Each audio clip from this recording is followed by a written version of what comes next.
ಪಿತನ ಸುತನ ಮತ್ತು ಪವಿತ್ರಾತ್ಮರ ನಾಮದಲ್ಲಿ ಆಮೆನ್. ಘೋರ ಪಾಪಿಯಾದ ನಾನು ನಿಮ್ಮಿಂದ ದೂರ ಹೋದಾಗ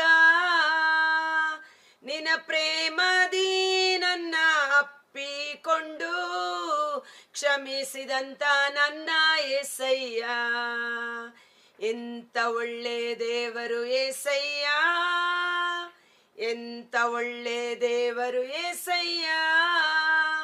ನನ್ನ ಚಿಂತೆಯೆಲ್ಲ ತೀರಿತಯ್ಯ ನಿನ್ನ ಸೇರಲು, ಎಂತ ಒಳ್ಳೆ ದೇವರು ಏಸಯ್ಯ. ಪ್ರಭು ಕ್ರಿಸ್ತರಲ್ಲಿ ಆತ್ಮೀಯ ಸಹೋದರ ಸಹೋದರಿಯರೇ, ಈ ದಿನದ ಮುಂಜಾನೆಯ ಜೀವ ಸ್ವರ ಕೀರ್ತನೆಗಳು 7 ಅದರ ಮುಂದುವರೆದ ಭಾಗ ನೀತಿಯ ಸ್ಥಾಪನೆ. ನೀತಿಯ ಕಾರ್ಯಗಳು, ಯೇಸುವಿನ ನೀತಿಯ ಕಾರ್ಯಗಳು ನಮ್ಮ ಮೂಲಕ ಹೇಗೆ ಪ್ರಕಟವಾಗುತ್ತದೆ ಎಂಬುದನ್ನು ನಿನ್ನೆ ದಿನ ಧ್ಯಾನಿಸಿದೆವು.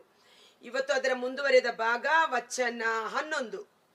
ನ್ಯಾಯಕ್ಕನುಸಾರ ತೀರ್ಪು ನೀಡುವಂತವನು ದೇವನು, ದುರುಳರ ಮೇಲೆ ದಿನ ಬಿಡದೆ ಕೋಪ ಉಳ್ಳವನು ಆತನು.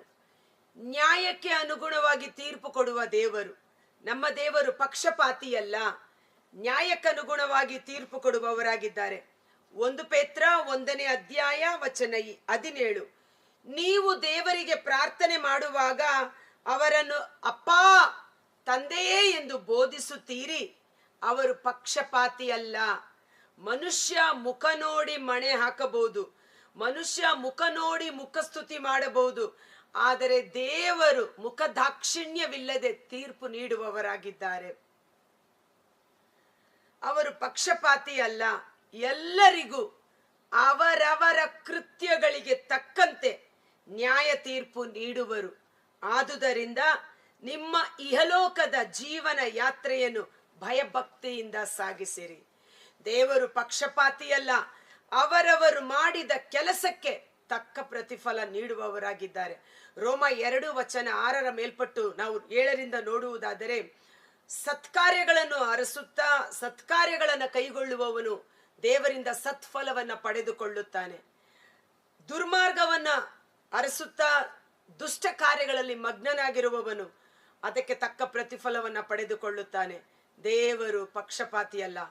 ನಮ್ಮ ಕೈ ಕೃತ್ಯಗಳೇ ನಮಗೆ ಪ್ರತಿಫಲವನ್ನ ತಂದುಕೊಡುತ್ತದೆ.